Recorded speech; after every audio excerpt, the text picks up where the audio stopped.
बनाम अमेरिका के cold war का एक और सबूत। विक्ट्री डे परेड में अमेरिकी दिग्गजों को एंट्री नहीं मिली। रूस ने अमेरिका के किसी नागरिक को न्योता नहीं दिया। पुतिन ने भी कहा अमेरिकी दिग्गजों को इजाजत नहीं, और यह तब है जब यूक्रेन को भी बधाई संदेश गया है विक्ट्री डे का रूस की तरफ से। लेकिन किसी भी अमेरिकी को न्योता नहीं जाना। त्रिपाठी सर से बेहतर कौन समझाएगा कि यह कूटनीति कैसी है और इसके मायने क्या है सर? देखिए, ऐसा है कि अमेरिका को इसलिए इससे बायकॉट किया गया, इसलिए इससे अलग रखा गया है ताकि ये सीधा मैसेज जाए कि हम अमेरिका की कोई चिंता, कोई परवाह नहीं करते। दूसरी चीज़ ये भी थी कि वहाँ पर विक्ट्री डे में अगर कोई अमेरिकन रखा जाता तो एस्पियोनेज का भी, रियल टाइम एस्पियोनेज फोटोग्राफी वगैरह का भी हो सकता है खतरा होता। अभी तो रूस वो दिखा रहा है जो कि विक्ट्री डे परेड में जो परेड हुई थी वो रूसी मीडिया के हिसाब से दिखाई जा रही है।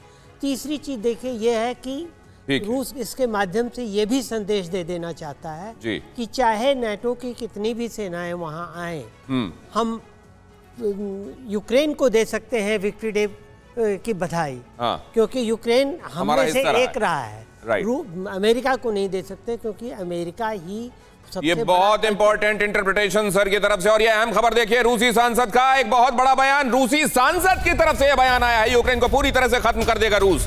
सांसद ने कहा यूक्रेन की अवधारणा भी भविष्य में मौजूद नहीं रहेगी। There would be no idea of Ukraine. Ukraine और यूक्रेनियंस का कॉन्सेप्ट ही नहीं रहेगा। रूस के इस सांसद ने कहा। यह बयान क्या कहता है जनरल मिस्टन? सुन लीजिए जरा सर, सुन लीजिए, फिर आता हूं आपके पास। Должно существовать в будущем. И понятие «украинец» не должно существовать в будущем. Должно существовать в будущем. И понятие «украинец» не должно существовать в будущем. Должно существовать в будущем.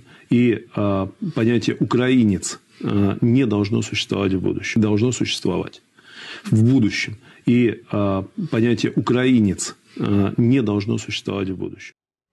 लेकिन जनरल मिस्टन, जो हम जानते हैं वो ये कि रूस यूक्रेन के अस्तित्व से तो कोई नफरत नहीं है उसको, फिर ये बयान क्यों?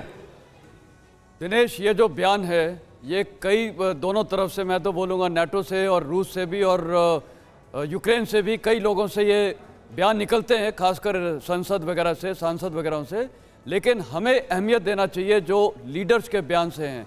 तो जो आज प्रेसिडेंट पुतिन का बयान है, उन्होंने नेटो के खिलाफ काफ़ी क्लियर बोला है, लेकिन बयान में एक बहुत ध्यान रखने वाली चीज़ ये थी कि टोटल फोकस उनका डॉनबास के इलाके में थे, और जो मातृभूमि की बात हुई है उस पर फोकस था कि उसकी हम रक्षा करेंगे।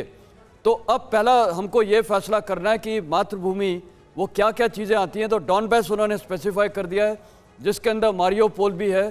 तो एक तो ये है, और ये वो इलाके हैं जो रशियन स्पीकिंग डोमिनेटेड हैं। इसी प्रकार बाल्टिक स्टेट्स में और बाकी जगह भी रशियन स्पीकिंग। सर, लेकिन मेरे एक चीज समझ में नहीं आ रही है कि इस तरीके से यूक्रेन को खंडहर बनाना जो रूस ने जारी रखा हुआ है, क्या वाकई वो वहां से यूक्रेन की जो अपनी पहचान को समाप्त कर देना चाहता? मैं सवाल क्यों पूछ रहा हूं, जरा ये खबर देख लीजिए और उसके बाद इस सवाल पर एलेबोरेट करेंगे। यूक्रेन के ओडेसा को खाक करने की तैयारी। फिक्र आपकी, सोमवार से शुक्रवार रात 9 बजे सिर्फ TV9 भारतवर्ष पर।